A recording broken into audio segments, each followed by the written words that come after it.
So in all actuality, all right.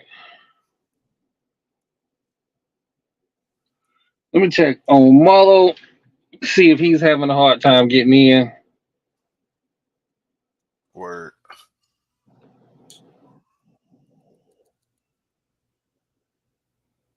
So, Ooh. Yeah, because my desktop, my laptop don't like this one for bit. real. Nope. Um, maybe see if I can use a different browser.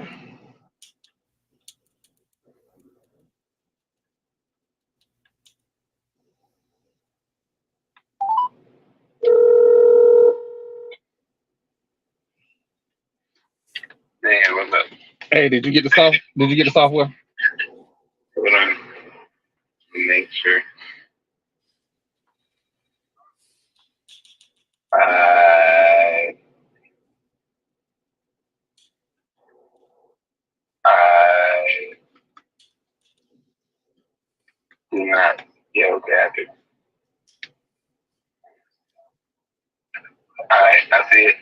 All right, just making sure. I'm gonna test it on my laptop real quick, and we should be all set. All right. All right, bye. So TP, Yes, sir. why when I make the rundown, the NCAA want to act up? Well, what does the NCAA do? So the appellate court said that athletes can be employees of the school. They can be. Yep. How you feel about that? All right. Uh, I so it's for the big schools that got big money.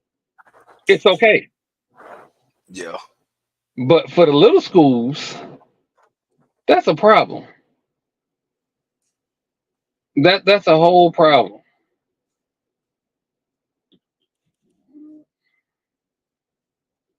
So, oh, it's a whole nice old problem.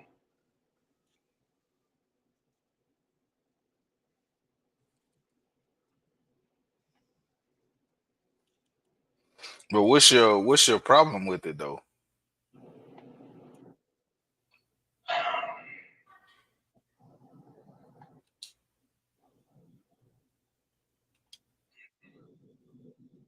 It's all right. So I'm okay. I'm okay with, like, say for instance, schools that can't compete. So let's take a since it's Big 12 week. Let's take a Kansas State, right? Let's say maybe my software.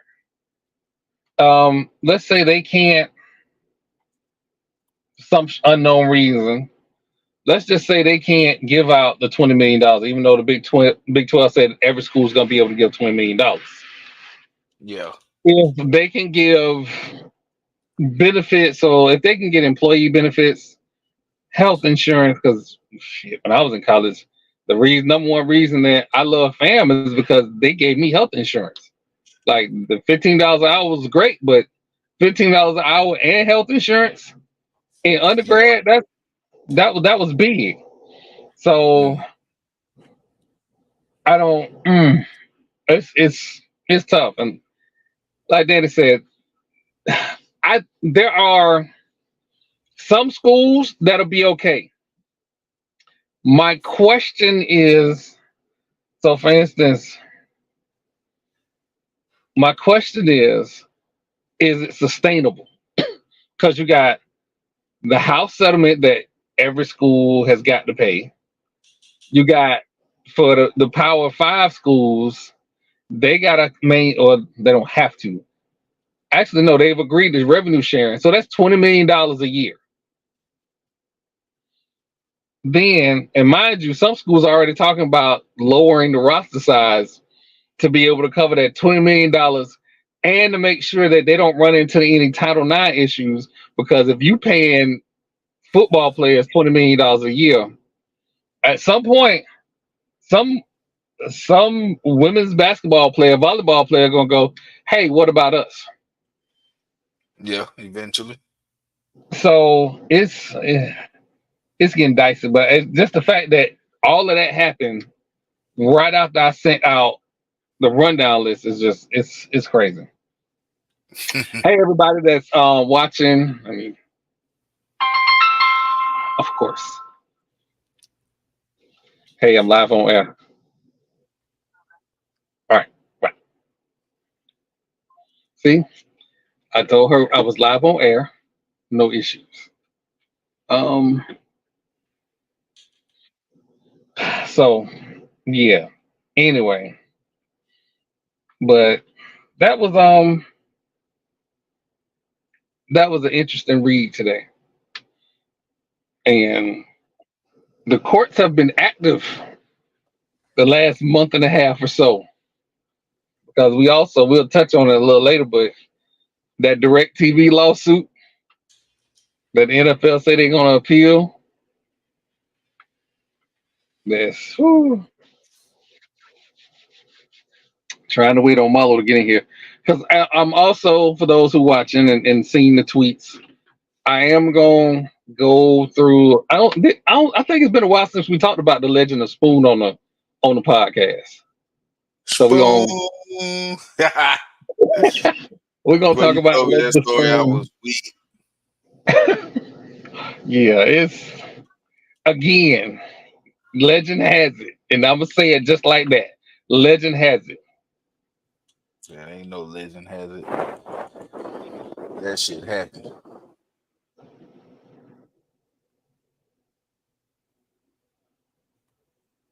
I mean, it's you can't believe everything you hear. Like Marlo could have embellished it. I still, to this day, I don't believe that I ever got a woman's name Candy's phone number.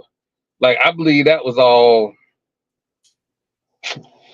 I think that was propaganda. I'm not gonna lie. I think that was propaganda. I think Propaganda. Marlo set me up because I've never known a woman named Candy. That sounds like a stripper. Exactly. In a college town? Come on, man. That don't even sound like me. What does sound like you, Troy? I mean, there's a Be careful how you answer that. I'm already seeing somebody got a comment in the comment section already. Be careful how you answer. That's all I'm gonna say. Oh, I no, it's somebody. Apparently it was supposed to be somebody in Florida. It was supposed to be somebody in Florida. Um, Mm. Marlo, are you in here? Can you hear us?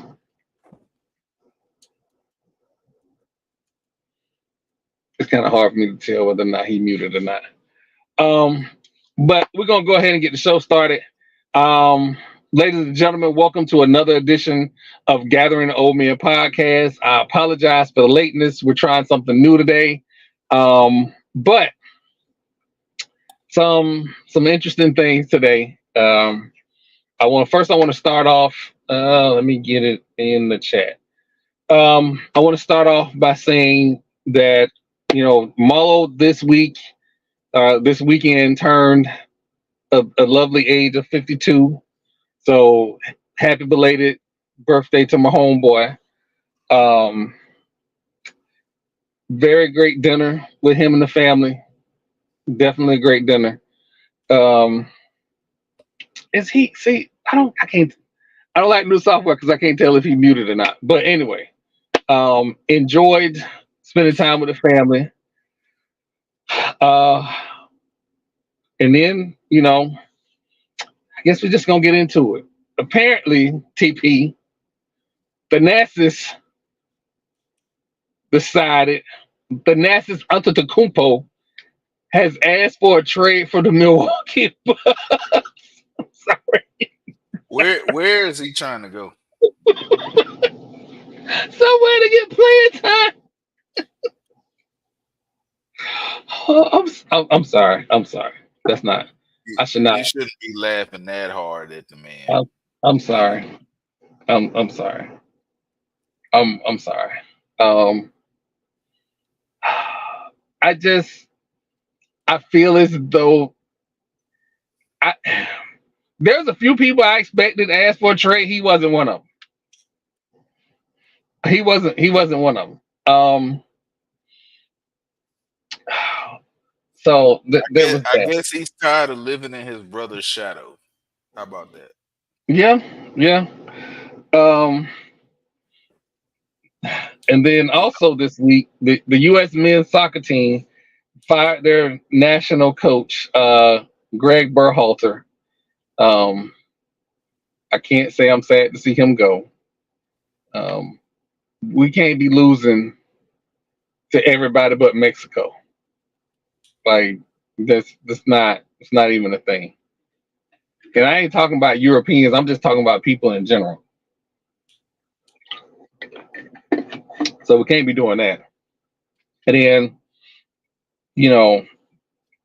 they're talking about trying to get Klopp, but Klopp has pretty much made it known whatever you say now is gonna make the impression. So if you ain't willing to spend the big money to get the big name, quit playing with him. Absolutely quit playing with him. Oh, I got another Marlo. Marlo. Marlo. Yep. Okay, we got two of you, so that's fine. Um, so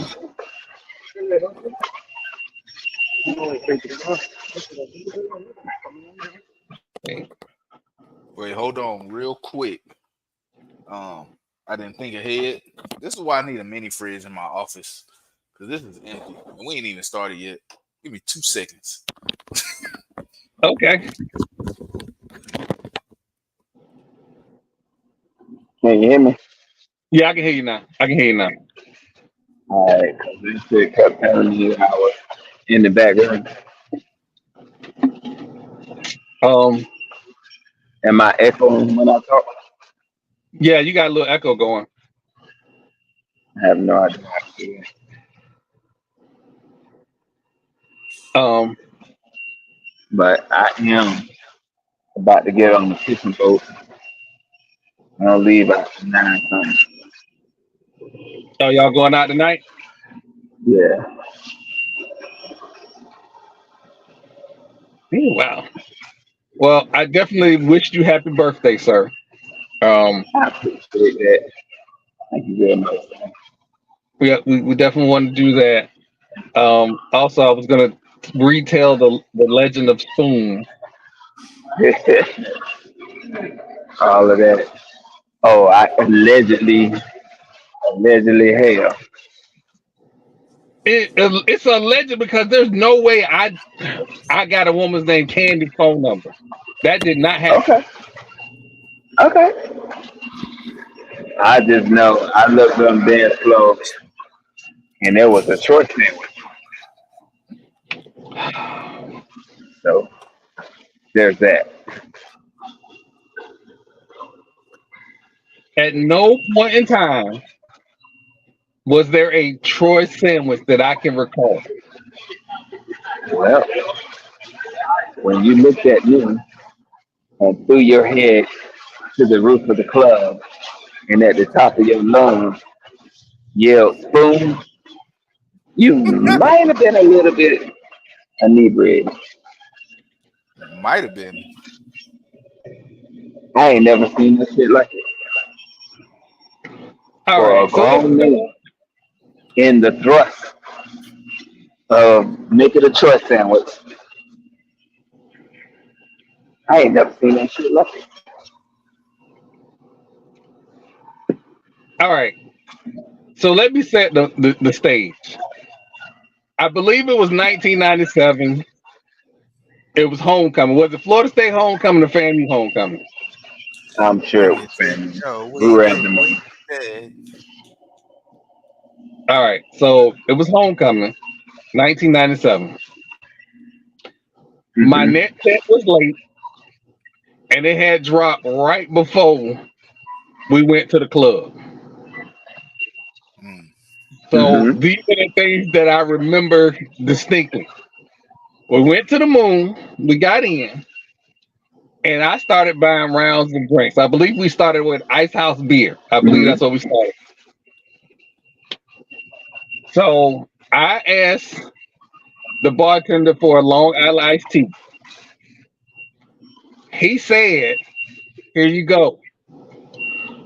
Maybe I was feeling myself. Maybe it was a good night, but I was like, this week, give me the strongest drink you got. He gave me a zombie. So when he gave me the zombie, That don't sound good. everything after that is kind of a blur. I do remember, Hmm. I do remember stopping traffic to try and get, I think one of the some girl car to get them to talk to Larry. I remember that, That's all you but remember? wait, I remember that. I remember getting in the car. I remember we started driving down what's that back road in front of the moon. We started driving down that back road, and then we got to the light. Hmm. I think the light is at Tharp, I believe. I think I can't remember. And it was at No. that point that everything in me had to come out right then. First of So I all, opened the door. that that happened in the parking lot for the first time. Second time, we was driving down the street. I don't remember throwing up in the parking lot. I was trying to set people up. I know I was trying to set people up. That was my thing. So I was trying to set Oh, people okay. up. Well, let me tell you what happened. Since you don't recall, we had to stumble drunk carry you out of the club. When we got to the car, you know it was like six people in the goddamn car. But yeah, you were sitting on the door in the back, and all of a sudden you went, said, open the goddamn door. You threw your head out the door and gave it up for the cause. Damn. After giving it up for the cause, you said, and I quote, "Ooh," after yelling spoon in the club all night. Bro, I have to find I have to understand what does spoon mean? Who? There was a cartoon back in the day called The Tick, and that was its battle cry. Spoon. So this food chose that moment at that time to yell out spoon in the middle of the club while making a choice sandwich. Let me tell y'all what a choice sandwich is. A choice sandwich is two, I'm not going to say, I'll just say they were healthy women that he placed himself in the middle of Healthy is funny. while grabbing one with one hand from the front and with the other hand pulling the other one behind him. So it was one of these. Yeah, and commits to grinding and doing other sorts of provocative dance moves that that we tended to do back in 90s when So there you wasn't had a any blast. camera phones. You had a blast. Oh, yeah. I would say at least I would call it a blast. Some some people might say he had a barnstorming good time. Hmm. I approve. I do not recall such a sandwich. Oh shit. That's because you were drunk, sir. I think he was drunk before we got there. He was slizzard in the club. Sound about right. You know, back then we used to pregame and get a little bit tipsy before we got there, so our bar tab would be a little bit less. But oh no, you got Mr. Liquor Nasty wanting to make short Wow. sandwiches Wow. That's in what we the do? middle of the moon. That, that that's what we're doing. We doing nicknames now. All right, all right. Cool, cool, cool, cool, cool, cool, cool, cool. Those were the days. Wow, that's what we're doing. That is what we're doing. All right. Ain't nobody tell you to make them choices. You I'm know just what? telling people what happened. Those were the days.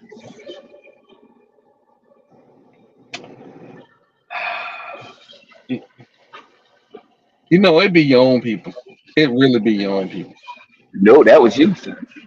That was all you. Well, there you have it. The the legend of Spoon. First, you know, I never called that phone number. I I wouldn't never have. called. First of all, you don't call no number for anyone, any female that you don't even remember how she looked, especially after being in a inebriated state. Your inhibitions would just say diminish. I, you- See, ladies and gentlemen, it is difficult to relive that time because a lot happened that night. A lot happened that night. Um, I woke up that morning um, in an outfit that I thought was rather fly when I went out, and it was no longer fly when I woke up. Um, You know you put one on if you know your clothes fucked up the next morning. Oh shit. man, all right. Let's get to this rundown. Let's get to this rundown because Mullo has just, as usual, embellished the story of Spoon. Embellished. I left a lot of stuff out. Do you want me to get detailed? No, no, Oh, okay. no. I think what he's trying to say is we gonna just leave the story PG. Thank you, thank you. this this guy. Because it sounds That like wasn't the only got choice rated. sandwich he made. It went past R to M. Yeah, he didn't make just one choice sandwich. A choice sandwich is funny by itself. You know, You you couldn't even believe this shit if you would have saw it. well, we gonna go ahead and get right to this rundown. We're gonna get right to this rundown. Good Um, thing there wasn't telephones back then. Good You answer. couldn't wait no political. Oh, What they say on Family Feud. Good answer. Good answer. for all the FAMU people out there who remember the Ashes of Classy events at the Armory, come back next week. We're gonna tell the Ashes of Classy story next week. Not the we ashy lad. can. I've been delivered. You've been delivered. You know what? Anyway, so the Big 12 had media day this week, um, and a lot of stuff came out of it.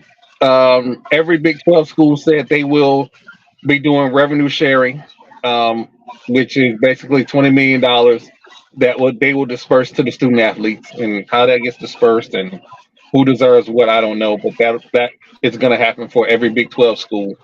Um, I like the Big 12 commissioner. He's kind of petty. He's kind of petty. He wants everybody to know that they are the third best conference in football, and I don't disagree with him because the ACC is a dumpster fire, absolute dumpster fire. We don't know if they're gonna survive or die one week to the next. Um, Josh Pate, So, Yeah. so if we're thinking about it, right? Um, the Big 12 has an automatic bid into the playoffs. Mhm. My way too early prediction right now is K-State is the representative of the Big 12. And looking at what the ACC has produced over the last few years, it hasn't been good outside of Florida State. And even Florida State with an undefeated record wasn't allowed into the tournament. By albeit it was, some other shit because the quarterback was hurt. However you want to look at it, this if that would have never happened to Alabama or Georgia in the SEC. Starting quarterback or not, they're undefeated. They won their conference. They deserve a bid. I don't see that happening with the Big 12. If any of those teams go undefeated and win the Big 12, they will be in the playoffs. Hell, even one-loss teams will be in the playoffs before one-loss teams in the ACC.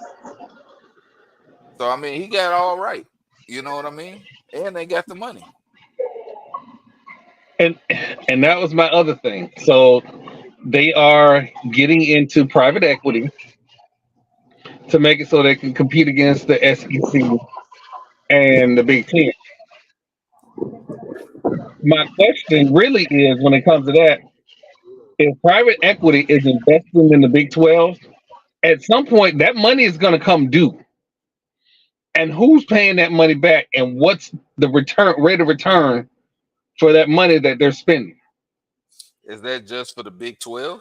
Is this coming from the commissioner saying that we have these donors, or is this from individual schools? No, this is the Big 12 saying that they're taking bids from private equity. Well, I think that was because of the name change, right? Yeah, so there's the name change, but that's still, if it's just, oh, you guys are gonna pay for us to be, Merrill Lynch Big 12, no big deal. It's an advertising situation. Nobody has to pay anything back. But Yeah. if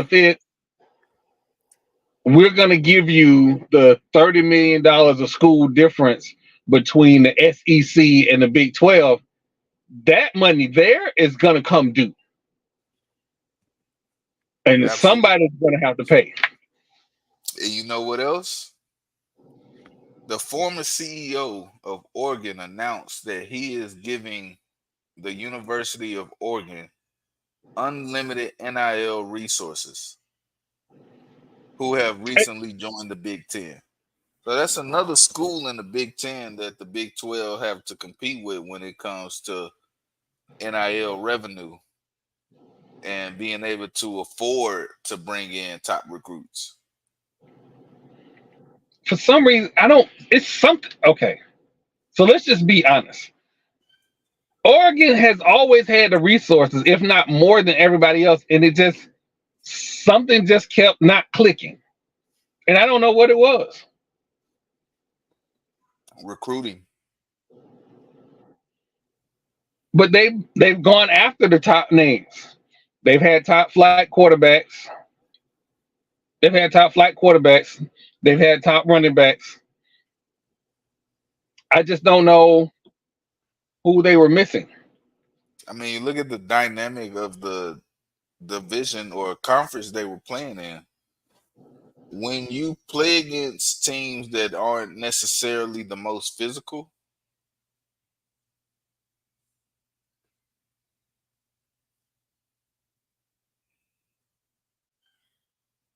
guess I'll wait.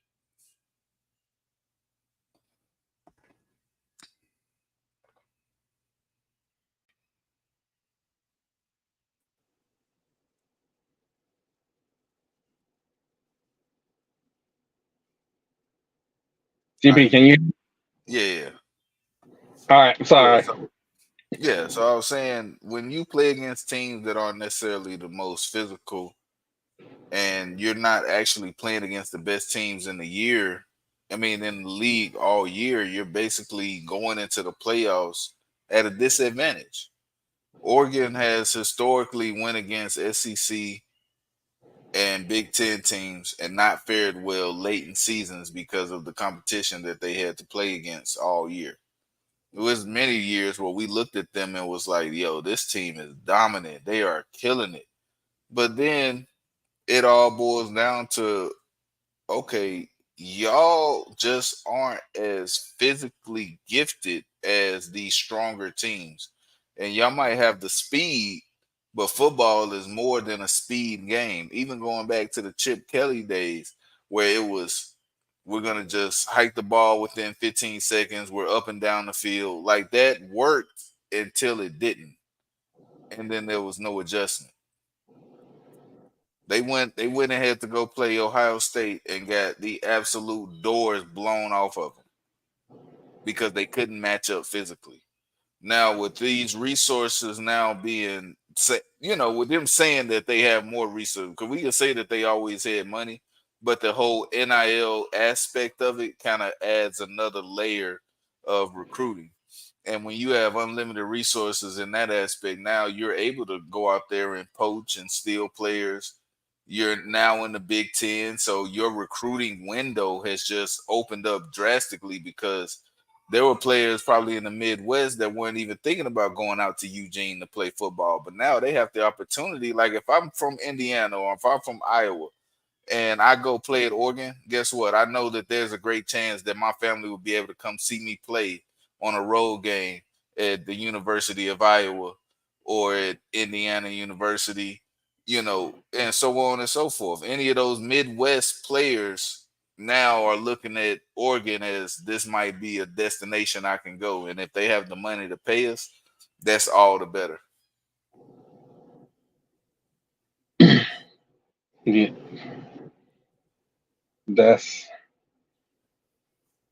this whole thing, man. The thing about what everybody has a fear of, and Josh from HBCU Nightly posted that we're witnessing the end of amateurism, and I thought that was a very interesting tweet. Except, unfortunately, I went to Florida State in the '90s. I never believed there was amateurism. I know about the Southwest Conference. There was never amateurism. Was it cheating? Hell yes, it was cheating. But I know too much. I know about West Virginia. I know about Michigan. Like I never believed in amateurism. I believed in the ideals that the NCAA had for amateurism, but I never believed the actual schools themselves believed in amateurism. They Right. just wanted. They would rather pay players under the table than play them in open air. Because again, schools like Miami, they were getting a lot of their money from ill-gotten gains. Hmm. And the fact that Nevin Shapiro is out here on podcasts as the former donor extraordinaire to the IBIS people should have them in uproar. But that's another story for another day. It's just the amateurism ideal that we were sold was just that. It was an ideal. It was an idea. It was always the NCAA was always a breeding ground for minor league football, for minor league basketball, which now that we have opened our eyes about players not spending that year or two in college, the men's NCAA has suffered. So I don't. Where's the amateurism? I don't.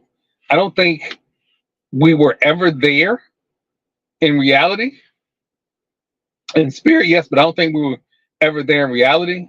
And I think now, hey, we gonna have to see. We definitely gonna have to see. But again, And this whole Big 12 conference, this media day there, was ooh, there's something else. there has been a removal from the gatekeeper of the money that has to be divvied out to players. And I Yeah. think that's what he might have been alluding to because we think of pro anything, you're paid for your work. It's a job. Now college athletes haven't been able to be paid, so in a way, yes, that's amateurism because you're not making the top dollars.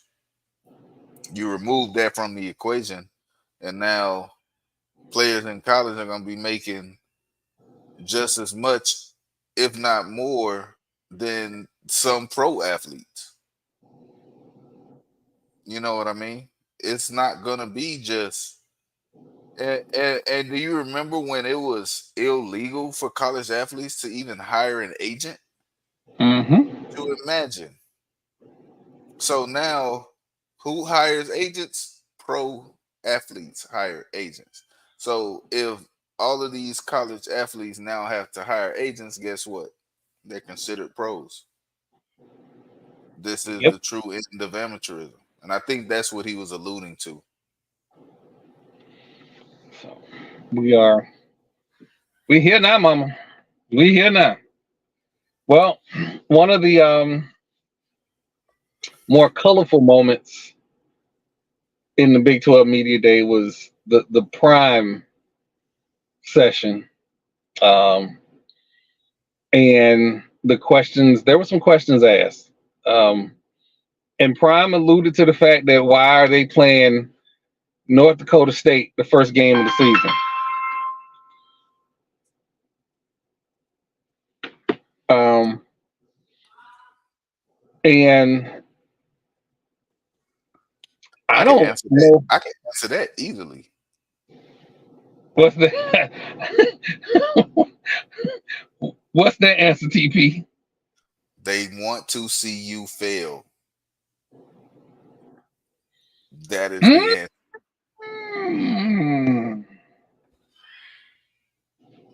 They want Well, they want a football championship series team to beat Dion week 1 so they can hang that over his head the rest of the season. I'm not dumb. I pay attention. I'm gonna say it again. I said it before. If they lose to North Dakota State week one, it will be a running. What is too much? What is too much? Because you and I both know that that loss is going to be unacceptable. Absolutely. That's what I said. They want to see him fail. And This isn't like compared to last year when you was on Mike Norville head all summer. Y'all had Duquesne first. If you don't drop 80 on, the thought wasn't ever if y'all were gonna win. People actually think that North Dakota State have a good chance in this game. And mhm, just that alone is disrespectful to any Power Five, Power Four conference. If a yep. FCS team thinks that they have a chance against y'all, there is already a problem.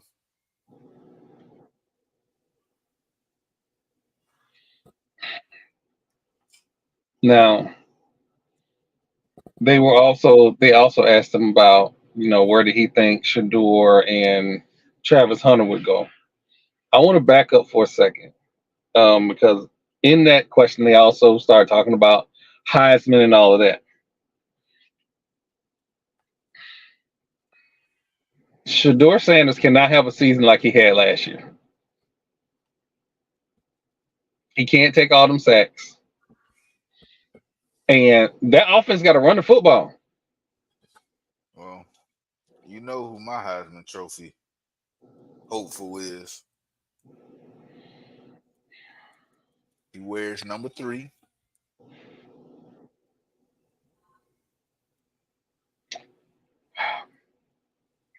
All right, I'm finna cause some ruckus on the podcast. I'm gonna tell you who my top 3 Heisman hopefuls are. Mm. Shador Sanders, because they're gonna put his name up there beginning of the season regardless. Quinn Ewers, if he makes it through November, is too much fanfare for that dude behind him. He cannot struggle at all this season. If he makes it through November, he's a Heisman hopeful.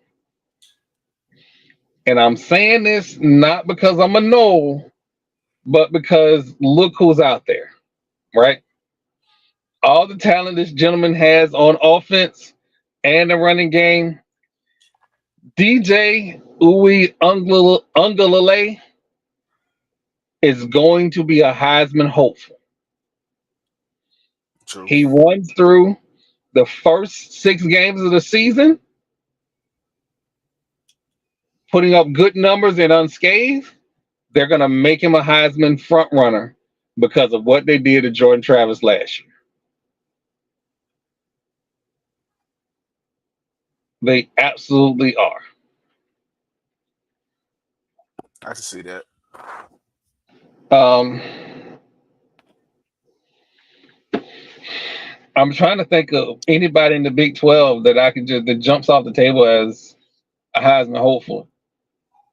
In the Off Big the top 12, in the Big 12, like off the top of my head, I can't. outside of Shador, Outside of Shador, Travis Hunter, two-way athlete. Hasn't been done since Charles Woodson.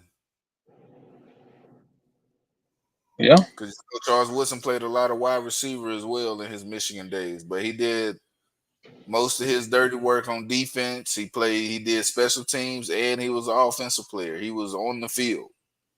yeah. Travis Hunter is the closest thing we've seen to that. And he's primarily an offensive player, but I think that if he can make plays on both sides of the ball and really impact games and Colorado wins games, he has a chance of being in the conversation for a Heisman Trophy at the end of the season. So the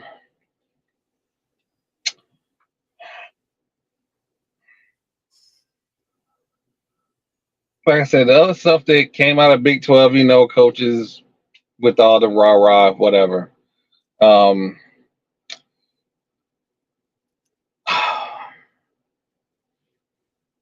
don't like Oklahoma State's coach.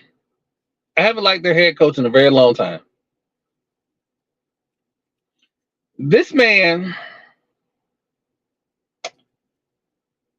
basically said we all make mistakes after his. Hey, what's going on, Doc? After his running back got in trouble for drinking and driving. So as a punishment, he brings him to media day as a punishment and says also as a punishment, we're not going to sit him. We're going to run him more. We're going to run him more. Let's turn this negative into a positive. How? Like that. Also telling the world that like you drink and drive and you didn't get caught, yeah, usually the AD want to talk to you. HR want to holler at you for a minute to get you to sign some papers. It's not something you want to be telling the world. But again, you know, old mullet boy. I don't have a nickname for him. I got to get a nickname for him. But old mullet boy.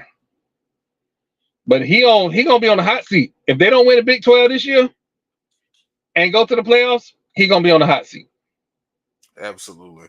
It's too much money in that program for T. Boone Pickens to not win national championships. It's just too many. T-Boone. T. Boone Pickens, that oil money. Yeah. That oil money.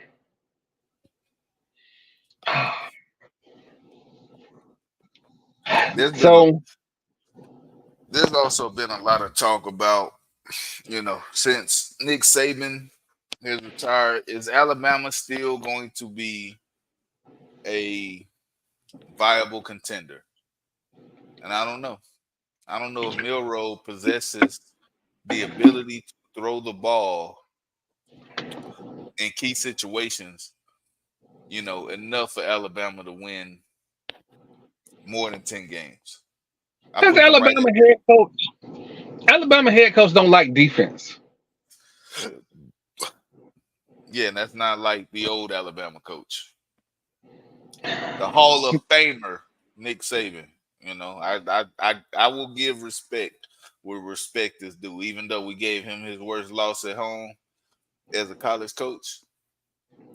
All those years of completely dominating the SEC, that deserves respect. And what we're about to see is an incredible changeover to an offensive team that don't give a fuck about defense. And it's going to be a different story in Tuscaloosa. He won't last 2 years. Nick Saban's still in the building. They can always call him off the bench. This man won't last 2 years talking about defense don't matter.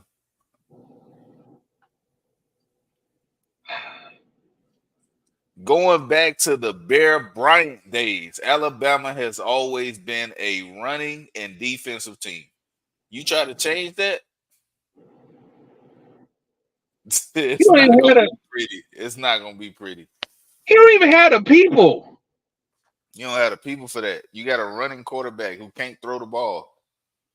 Like, stick to the ground game. Use his skill set. Don't ask him to be in a pro-style offense and air it out 35, 40 times a game. You will lose more than you will win.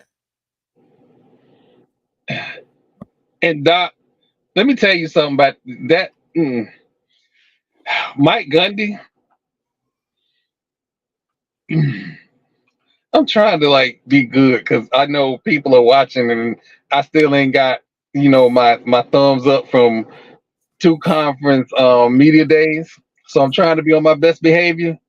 But for him to go on that epic rant of I'm 40, I'm a man for a quarterback that he didn't even like told me a lot about him. Told me an absolute lot about him. But again, I'm gonna be on my best behavior because I would like to be, at some point at a certain media day. But them people ain't hit me back. Them people ain't hit me back. But anyway, also, coming out of Big 12 Media Day, the whole open for business, reaching out to Florida State and Clemson. As a no, why are we going to the Big 12? If we already complaining, Big Ten are loaded. Listen, the Big Ten has already showed me they can't count. So adding one more team ain't gonna hurt. Y'all don't need to go to the Big Ten. The Big Ten is absolutely loaded. Why not go somewhere where you can be successful? We'll be successful in the Big Ten. Yeah, with 2 losses. Go ahead. Who we losing to? Our Ohio history against State, Michigan Penn or State, Ohio State. Hold on. Our Michigan, history against Ohio State and Michigan, we've been Wisconsin. real good against them. What about Wisconsin, Wisconsin? they cannot throw the forward pass. The only team I'm worried about is if we play Iowa in like late November. That's the one I'm worried about. All I'm saying is the matchups don't favor y'all for half of the teams in the Big Ten who now have Oregon, USC, and UCLA. So no, don't you get what I'm saying? Like the Big Ten and the SEC are loaded. It is about and I'm excited because games are gonna matter. There are gonna be so many good games this year just because of how these conferences are stacked. Do you want to throw your name in that mix? Even if y'all go to the Big 12, it ain't gonna be easy. If Florida State is in the Big 12 right now, I'd like us to go undefeated in conference. I don't like y'all to beat K-State. Wow. Now we're just being disrespectful. I'm not. Now we're just being disrespectful. I'm not. Come on. Those black shirts come to play. K-State not better than Wake Forest. If Wake Forest is still your No, they're not no more. He got over that hump. if Wake Forest is the standard, like, come on now. No, he got over that hump, thank God. Because TP, if he didn't get over that hump, you already know what would be happening on this podcast. People would have been showing up. But I'm saying the Big 12 isn't as simple as people think it is. You know, I don't want to say they're a laughing stock, but people are laughing at them by losing Texas and Oklahoma, which I don't even think Oklahoma was that good to begin with. My Longhorns really haven't been to this level since 2006. Here's the problem. If we being completely honest, like we left the Big 12, but we left in a way where we're not just running from anything. We actually got to the pinnacle of the conference before we left. Because you see a lot of teams where they like, oh, we're running over here, we're running away from competition. We're running to competition. So, couple things. One, the way the forces have changed in the NCAA, Oklahoma is at a disadvantage now. They don't have Texas money. They don't have Texas A&M money. Hell, they don't even have LSU money, which ain't a lot. They don't have that kind of money. I can't wait for the downfall of the Sooners. I can't wait. Tired of y'all poaching our players. The Sooners might lose 4 games this season. They poached Adrian Peterson, and I ain't got over it since. TP all the grudges. Forever. Forever. Welcome, TP. And I get it. I get it. You know, they wasn't heavily recruiting Adrian Peterson because of who we already had at Texas. I get it. He could have went to Texas Tech or Baylor or somewhere else. Don't go to Oklahoma. I'm mad at him too. Oh, we got some more stuff to get to, but Oklahoma should have stayed where they was at. They should have stayed where they were at. Hey, let's see how many more Heisman Trophy winners they produce. How they don't? Which would be absolutely zero. They don't play defense. And wait a minute. Hold on. I just realized their head coach is from Dabo's coaching tree.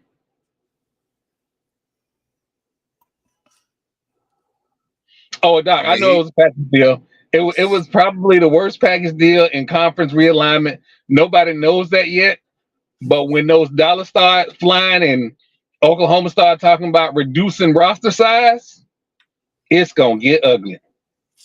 Well, they benefit from the bonus all SEC teams get because of their exclusive media deal with NBC. So they'll still be able to do some good recruiting using NIL funds and the revenue that's generated from their media contract. So I don't know if it's gonna be bad, but it's not gonna be. They can't compete with Texas, Georgia, LSU, Alabama, hell, even Ole Miss. They're in a situation, and A&M. They're in a situation where financially they won't be able to compete with 6 or 7 of the teams in the SEC. And this is just facts. You know what I mean? This ain't me being mad at the Sooners. Don't like them, but this is real shit. These are numbers you can, and it's public knowledge if you do the research. Yeah. My it's ooh, to see Oklahoma go down like good gas. It's gonna be beautiful. Um, I'm gonna switch over to NFL real quick because I just Justin Jefferson said that he wasn't mad that Kirk Cousins left the Vikings. I don't know a wide receiver that is upset that Kirk Cousins left. He's been mediocre at best. So my Let me tell you something about Kirk Cousins or about any quarterback for that matter. If you go to a new team and they still draft a quarterback in the top 10, you are not their future. You are there for the right now. And you better believe when you fuck up, you will be on the bench. Teams don't draft quarterbacks in the top 10 to have them sit for years at a time. no, they don't.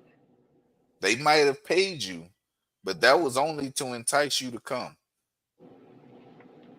They felt like they had the availability with their cap room and they paid the money to bring in somebody they felt had been somewhat successful throughout their career, a journeyman type quarterback, a veteran, someone who isn't going to have to learn everything from scratch because he is familiar with the offense.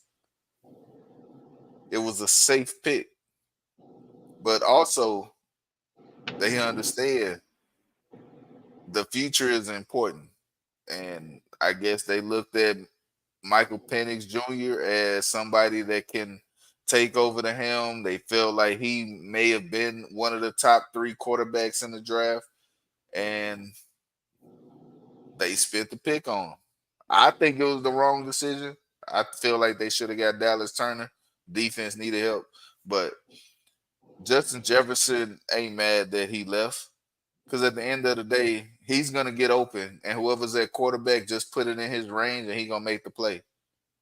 If Kirk Cousins was really that guy, they would have won playoff games in Minnesota, but that didn't happen. So he ain't lying. Fuck him. He's still gonna be gritty and doing touchdowns next year. Oh, oh God. Well, that there, there was that, and then so real quick. Apparently, while we weren't looking, the first Black African won a Tour de France stage.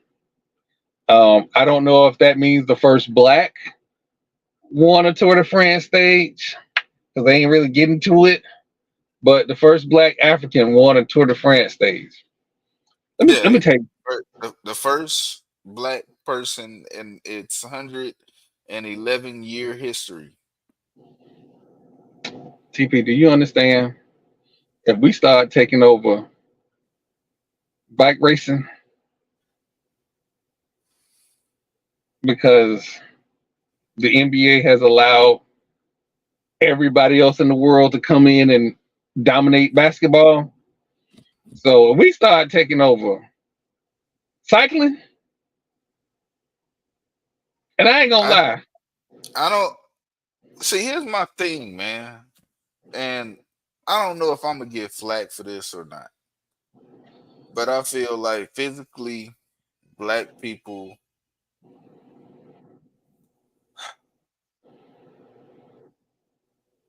we excel to a higher standard. And just because no black person has done it is probably because no black person wanted to. Let's look at the history of how many black people competed in the Tour de France. That's what that's a I'm good saying. point. There was this whole thing of golf not having African American or black people win at their sport. Well, part of that was because it was a members only club. And it wasn't the walls wasn't broken down until Tiger Woods stepped in. And he went and did his thing for the years that he did. But at the end of the day, any sport that requires physicality, whether it be distance, whether it be physical, like strength, I feel like if black people wanted to do that sport, they could excel in it. It doesn't matter. You see what happened. You see what happened in them long distances. Them They can't Kenyans run got with them involved. Kenyans. They can't run with them Kenyans. We A can't run with them. marathon, look, a marathon, 26 miles, they laugh. 26 miles. I ran 100. 20 of those miles, it was a hyena following me, so I couldn't stop. Like, you better stop playing with them Kenyans. For real. For real. Oh, please, anybody who's getting offended, these are just jokes. Don't get your underwear in the bunch. These are just jokes. That's all they are. And really, what all I'm really saying is there ain't a sport in the world that we can't compete in. Yeah. And there's not a sport that, you know, Caucasians, Hispanics, whatever, Asians, whatever. We've had great athletes of all races. It's just nice to see that black people venturing out and trying to be, you know, great at other sports besides football, basketball, track. Yeah. There's other things that we can do, and it's great to see that. And this isn't, I'm not saying it in a way to demean the skill or ability of any other race. This is just, if we want to do it, we can do it. We're gifted enough to where we can step into any light and shine.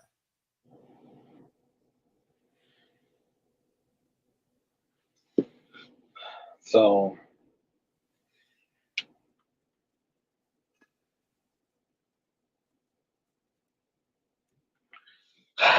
it's it has just being in an Olympic year.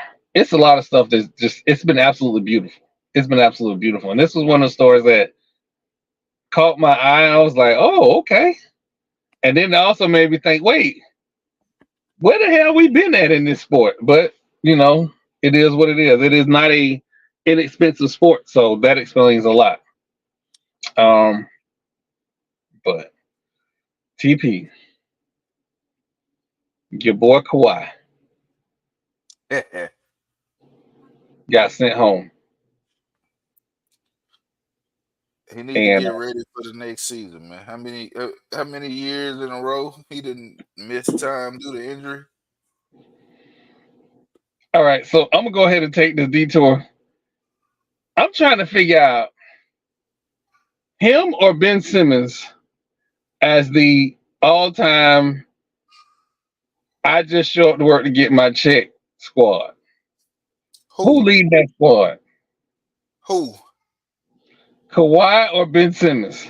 Kawhi has 2 rings. Question answered. It's been like I'm not even about to. I'm not even about to entertain that because Kawhi took Toronto to a championship and won it and played it exceptionally well. Defensive Player of the Year in San Antonio. The man has produced in his career. Ben Simmons, you missed your rookie year, got to be considered as a rookie your second year, got rookie of the year, and has since disappeared. He don't even show up to work.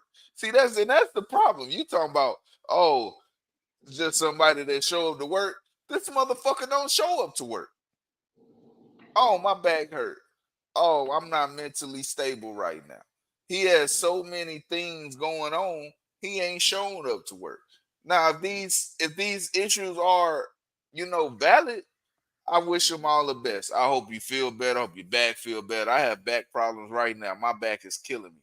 So I understand what a bad back feel like.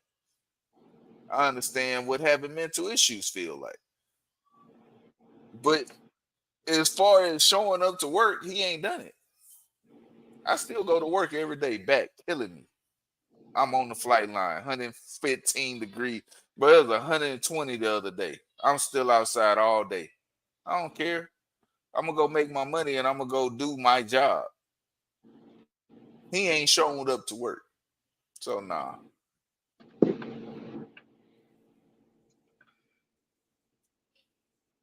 Well, I, I, people keep calling him a superstar, but he don't show up to work. And if I'm a Superstar. season ticket holder, I got an issue.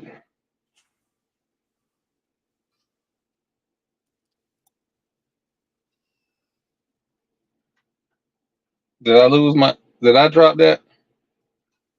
TP, can you hear me? Yeah, I can. Okay. Yeah, I don't. I got issues with Kawhi. Not as much as I got with Ben Simmons. I just got issues with Kawhi. And Mm. to be sent home from the Olympic team is Why was he sent home though? so that Dookie Grant Hill didn't elaborate, which is okay because he's being a professional. But to send him home and Hey, then Doc said drop the link. I added a dot. I'll drop it again in the YouTube chat.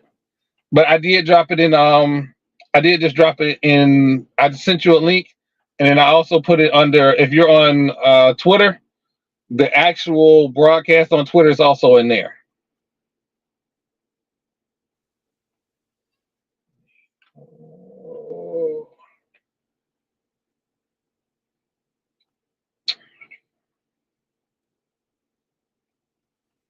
Go here.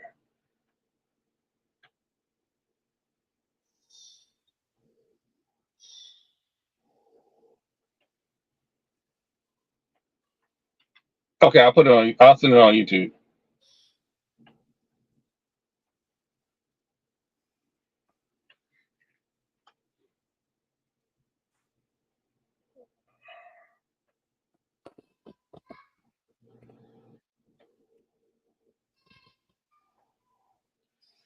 But you think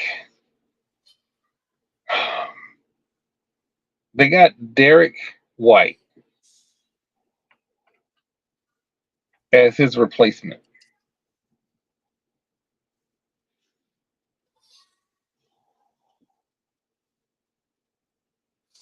and I don't. Do you think Derek White was a viable replacement for Kawhi Leonard? No, This is a safe place. no. You have the NBA Finals MVP sitting at home, and Derek White. But he ain't got no left. He got one move.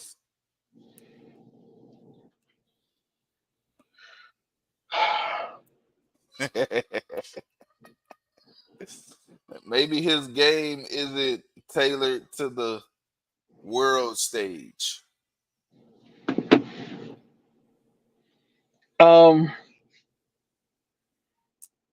Derek White is, how can I say this? I'm gonna be perceived as a hater, but does Derek White fit in with his 12 points a game? He averaged 15 points a game this season.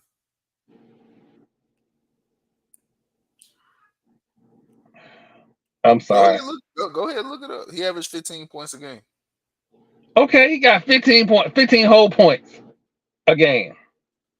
What does that matter though? If he's a great defender and a great ball handler, and he's gonna contribute with the hustle plays.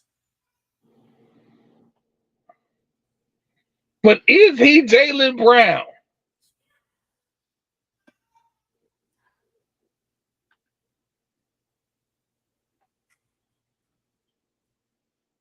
No.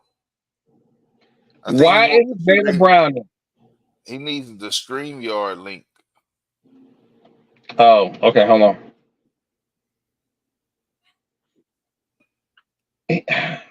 We talking about. See, this is why I get. You know what, Jesus, I'm trying to get to SWAC Media Day. I'm trying to get to SWAC Media Day, and y'all not gonna let me get to SWAC Media Day with Derek White. Jaylen Brown is the Eastern Conference Playoffs MVP, the Finals MVP, and the best player on the Boston Celtics.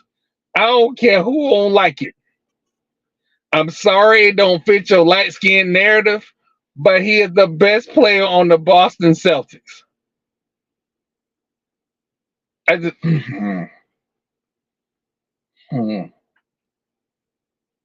But I did enjoy seeing LeBron and Steph throw oops and play defense. That was a beautiful thing.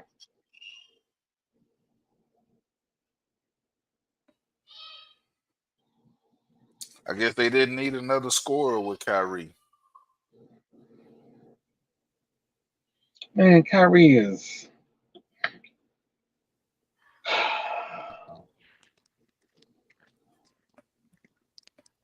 What's going on, everybody? What's good, Doc? Man, can't call What's it. going on? What? Working like a Hebrew slave. Hey, Troy, you trying to get the SWAT Media Day? I got my credentials. I think I might have an extra. You trying to jump in? So I have not got my credentials. I haven't. I did speak to the gentleman over the SWAT Media Day credentials. He did want me to send a link to the show of my SWAT coverage so he could expedite I guess, my application. But I have not heard back. So SWAT, if you're watching, I would love to go to Media Day. I'm trying not to crash the party. I don't want to be that guy. But I got some miles. You know, all y'all gotta do is invite old boy. And I'm gonna behave. I'm gonna ask good questions. I just want to be in the room when the smoke happens. Because if I'm gonna keep it a buck, if I could have been in the room at MEAC Media Day when old boy said what he said about Howard, that would have been my intro to YouTube from now to the end of time. I just want to be there when the smoke happens. To be fair, though, the ACC has not given me a response on my Media Day credentials with them either. And to be quite frank, I have no illusions that the ACC is going to allow me to go to their Media Day. You know, after I dropped the bomb about Clemson, I don't think they're gonna let me on their Media Day. Yeah, I was gonna add. I was gonna put in my 2 cents as far as with the Olympic the Olympic team for basketball, man, look, you do got the you got the Finals MVP, the Eastern Conference Finals MVP sitting at the house, just chilling. You know, is it politics? I think it's politics. It's always gonna be politics around it, but he's Jalen Brown sitting at the house. It's He'll a, add a, he'll add an extra big body for you. He can shoot. I don't give a damn if he go left. It's a lot of Europeans that's playing in the Olympics for this year that can only go left. But Luka I Doncic need at him. home. Yeah, but I need him for defense, some time shooting, and basically mainly defense. That's what I need Man, him for. I don't need him for anything else. like I said, Anybody? I watching the game last night. I enjoyed, and it got rusty in points, but there were points where it looked like beautiful basketball. But there were other times where that looked like an absolute cluster. But you know what though? I I look at the I look at the roster, and sometimes the roster does, like, just looking at it, it really don't make sense to me. Um,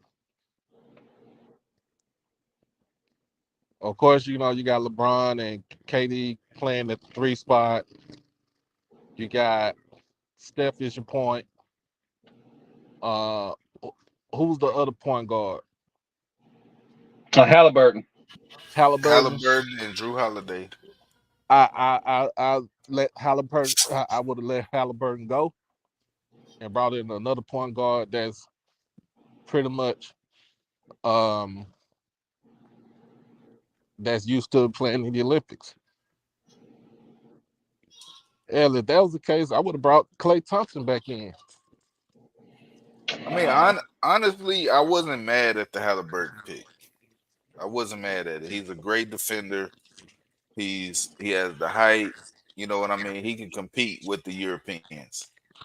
I was But more he did. so, But he did lead the league in assists, right?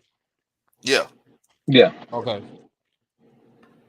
So he's somebody that can distribute the ball. Okay. Man, but just saying, like him getting them the select team, them getting dominated by Cooper Flag, a 17-year-old. I got some questions about that. Ain't And, no, and you know what? Ain't no questions. They don't want to play defense. Let's Yeah. just keep it up. They don't want to play defense. There's no way a 17-year-old should be manhandling them. Now, if I'm gonna let that whole thing go, if I see some, oh, he played 101 with Kevin Durant and got dominated.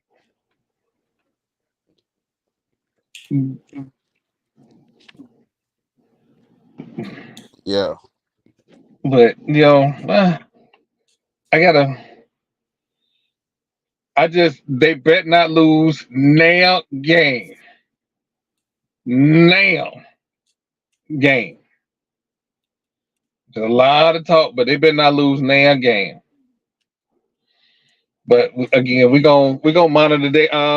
They play in the Middle East before they head to Paris, so we'll get another look at them. Again, I think they should live stream the practices because somebody got to be the petty guy in there saying, "Hey, y'all ain't what you think you is," and start making practices go hard. But again, we'll see how all of that go. but you know that remind me of when with Cooper Flag just dominating them like that. Remind me of back in '92 when C Webb and Bobby Hurley and that whole group practiced with the team with Jordan them and ran them off the floor that first game. That second game. And that second game, Chuck Daly was a G. Hmm. He was smart. He knew what he was doing. Yeah. Yep. He he put together a beautiful squad. I don't know. This squad was put together by Dookie, and I don't know how I feel about that. I mean, I it was just, put together by Dookie. The last time it was coached by Dookie. So we gonna see. now, All right. Since we got you on here, yeah. so this has an impact on small FCS schools and smaller schools alike. Mm-hmm. The appeals court ruled that athletes can test whether or not they're employees. They, Hey, Miss Parker. they better be ready to file some taxes. Mhm. I, I feel like it's So is gonna that hurt smaller schools. so is that what we getting to? The NIL money needs to be taxed. They're It gonna should be already been taxed. and they gonna be well. No, they the court said that the athletes are will be considered as employees of the school. Yeah. Right. So I'm like, if you're gonna be considered an employee of the school, you might as well get as a 17, 18-year old getting NIL money. You might as well go ahead and get ready to file some taxes. I mean, File as that you state should though, tax. because if it's an income, that's the way this country works. Yep. Right. But see, most kids they don't think like that though. They think like, hey, I'm That's getting true. money. I ain't gotta worry about it. Well, No, brother. No, Mm-mm. sir. No, let's ma'am. welcome them to the real world. Welcome to the real. I had a rant about how my paycheck got stolen by the rent. Where I thought I was gonna be balling out of control for at least 2 weeks. My money was gone in like 10 minutes. Hmm.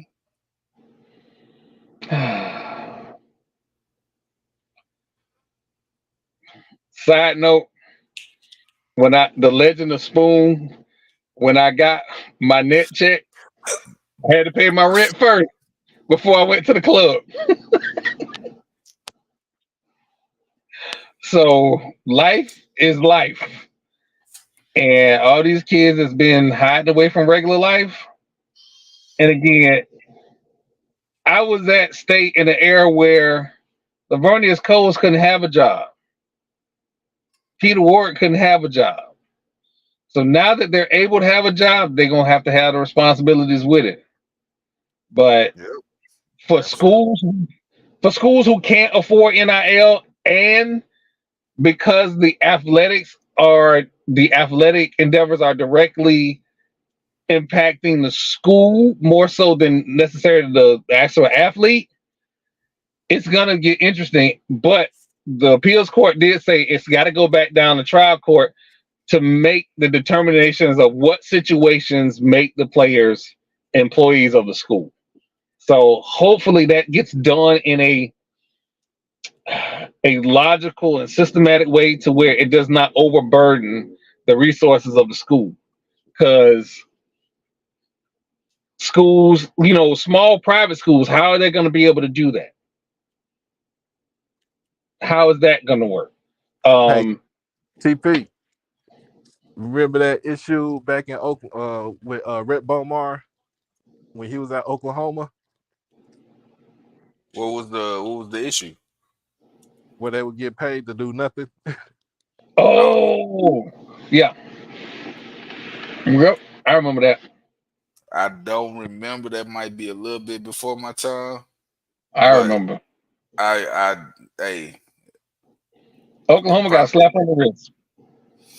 yeah. Oklahoma is known for skating by.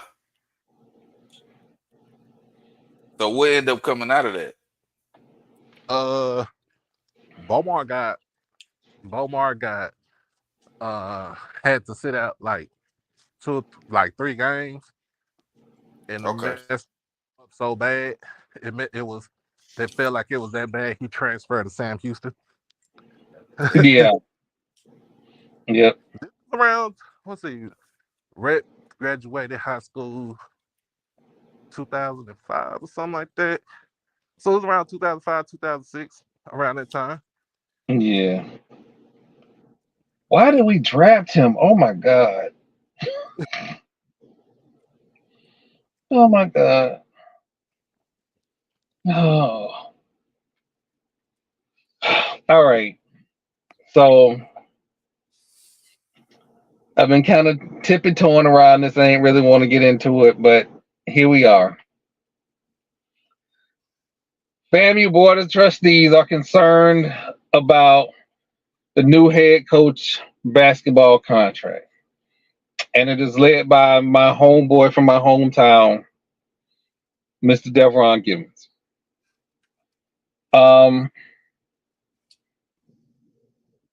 My thought process on this is, and shout out to OG Strike Zone, who actually I watched their podcast today and did not realize that after Coach Crary got the job, was at the National Alumni Convention in Tampa.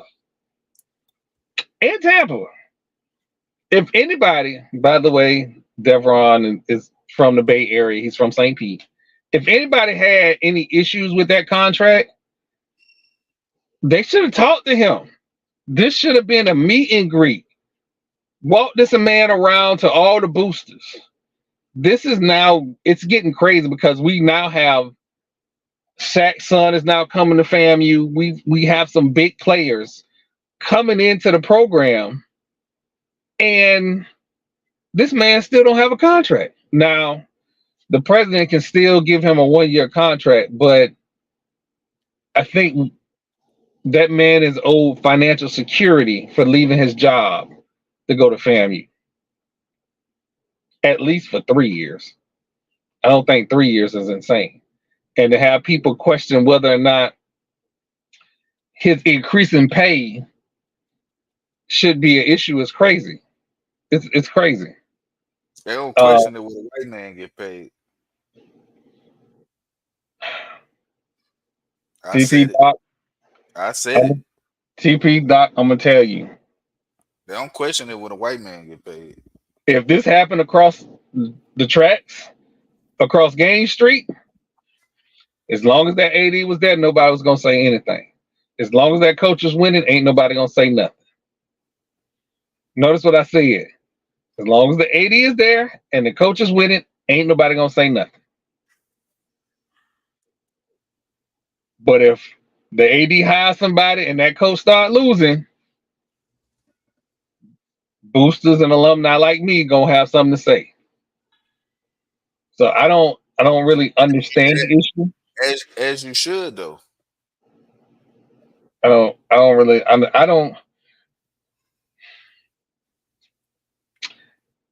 I know Jackson State, they don't have really much to say other than the president stuff pre-hire. But if that coach start losing, Jackson State get him out of there quick, which I think is kind of funny. I think that's highly hilarious because the boot skins do the same thing. They will hire anybody, but if you start losing, they're gonna get you out of there.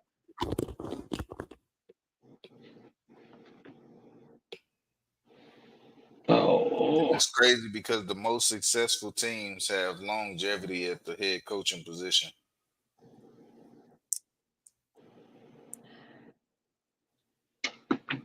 I just it annoys me because FAMU suffered. So do you think they're going to change his contract? Or like force them to change his contract? I don't know. So I'm gonna say the things that were alluded to but not said on the OG Strike Zone podcast. So this board of trustees have members that were appointed by the governor. And they have to be careful on all of their moves because You can't make me believe that this administration isn't looking to inject their political ideals onto FAMU. And this ain't the first time. So Do with you really want me to talk about? Do you really want me to give my 2 cents about that? it's because it's not. I wish it was FAMU, but 90% of this is governor administration driven, and every blight, every misstep is there are. I'm trying to say this. No, I'm not going. I'm not going to pussyfoot. You can't make me believe that there aren't entities within that governor administration that would love to put their Republican ideals in place, like they have in other places. I mean, if they took over the what is that, the university in Sarasota, the new school or whatever it is in Sarasota, that used to be actually a offshoot of USF. If they can take over that school that was just a liberal arts school, and now they've taken it over, and now they're going to have athletics. They're taking that over. There's nothing that makes me believe that they won't try the same thing at FAMU. I'm gonna be honest with you. I'm gonna be honest with you, Troy. TP. A board of trustees, and I don't want nobody to get mad at me. They don't need to focus on nothing about athletics. Let them focus on everything about academics with the school. All they need to worry about is how much can we give him that's allocated from the state? How many years is the contract? That's it. That's it and that's all. And I see with this board, and they've been too much in the news for the last 7 months that and be honest with you, this board is incompetent. I Oh, think they've this shown that. they have shown us to be incompetent. Mm-hmm. You, So I wouldn't put nothing aside. Let this you man have let this man get his team together and let him coach it, and that's it. so here's the thing. Here's the thing, and I keep alluding to it. There are people on this board who sow chaos when there is no need to sow chaos. There are people who stand on business, and then there are other people there who prevent business from being stood on. Mm. And I tweet out and give warnings because I there are two people that I am aware of and know how they move on that board. And unfortunately, one of them is from my hometown. And again, like I told people earlier, when he got assigned to the board, I didn't even realize that he had got his law degree from FAMU. That shocked me because he went to the University of Florida. I went to Florida State. Mother went to FAMU. He went to the University of Florida. My mother worked for him when he worked for the city of St. Pete. So all of this was shocking to me when I realized he was on the board. And I was like, well, let's put aside both our political differences. If there's an issue, he's going to get to the bottom of it. If there's an issue, if it's not understood, if nobody's on one accord, he's going to slow everything down until there is one accord. I'm not saying it's good. I'm not saying it's bad. I just know how he operates. I'm Then and- you got other people on the board that are this. Can I say they're there to do the governor's bidding? Is that wrong? nah, So nah. there are things that were allowed to happen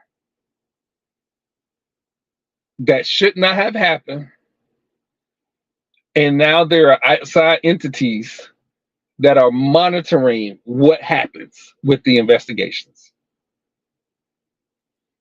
And Rick the Rattler posted something today that I was not aware of, but it crystallizes something in my mind.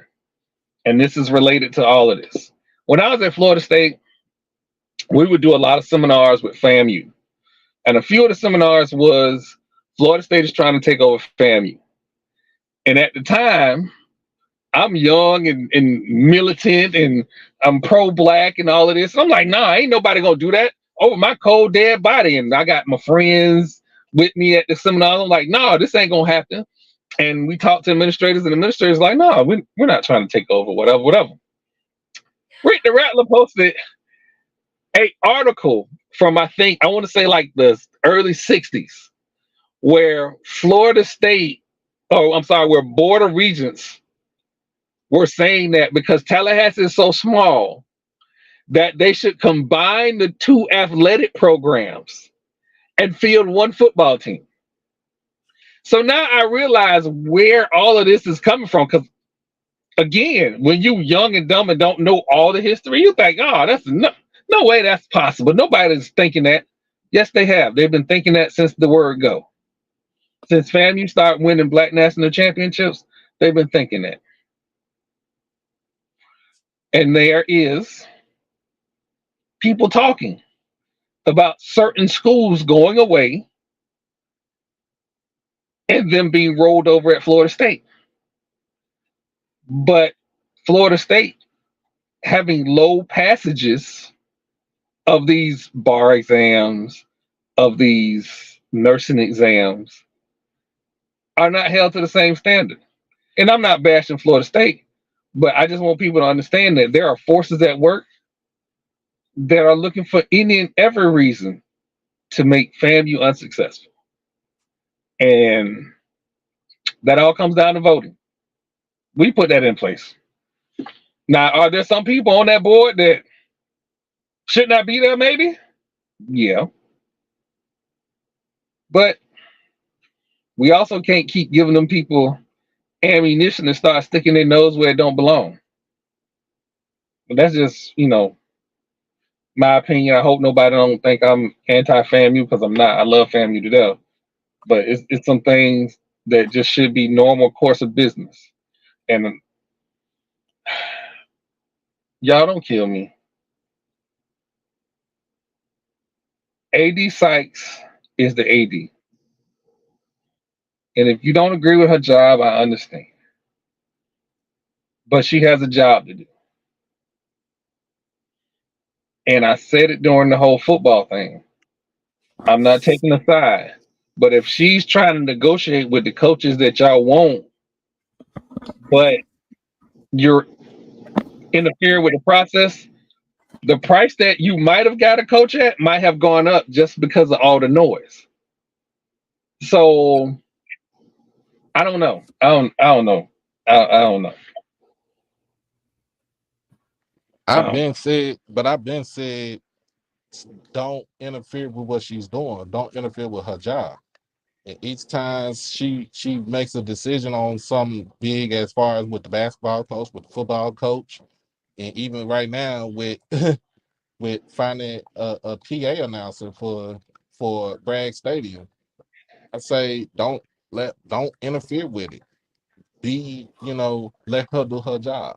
If it's something that's egregious, where it warrants that you stick your nose in a business, then I'm all for it. But if it's just something so simple as finding a football coach, let her do a job. Absolutely. But it is what it is. It is what it is. I want to thank everybody for coming to the Gathering of Old Men podcast. We're gonna do the little final weekly statements.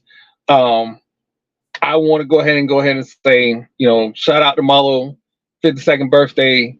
If it was not for him, I probably would have been somewhere in St. Pete doing nothing. because had it not been for him and that little bitty car, I would not be where I am today. So shout out to Marlo. Miss Wright, get well. Um, we got your back. So get well. We will definitely. She had a medical procedure, so we want her to get well. And then this week is our good friend's retirement party. He worked with the city of Tampa for 20 years. He also served in the military. So Terry, job well done. I will see you Saturday, and there will not be any Legends of Spoon this Saturday. Doc Holiday, what you got? Did we lose him?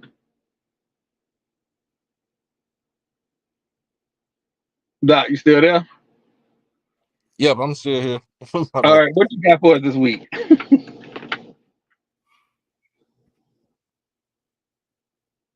What'd you say? What you got? What you got for me?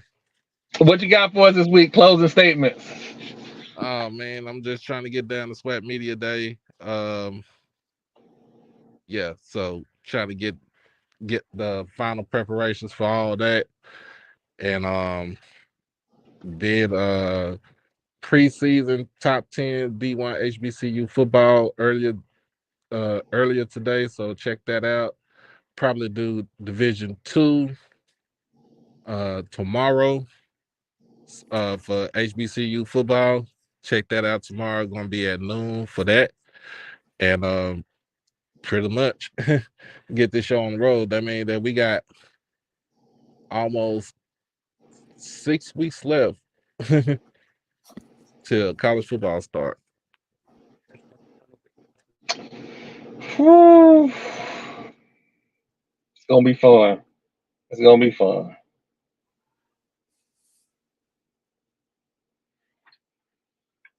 Oh, it's gonna be fun.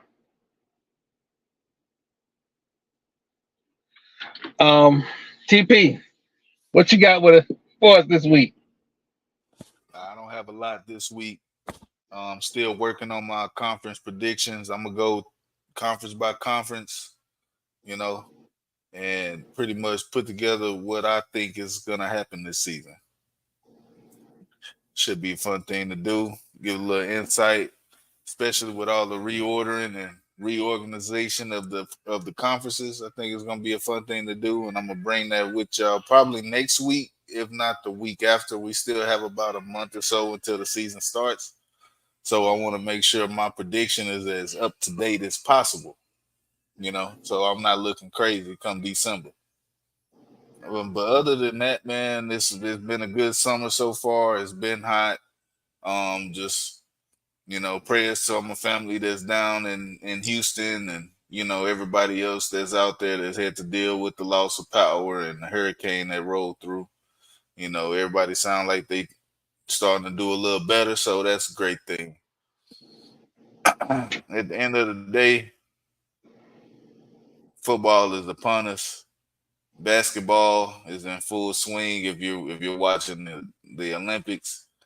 And another thing, the Olympics is coming. So, we'll be preparing for that. We're talking swimming, sprinting, field, everything that has to do with the Olympics.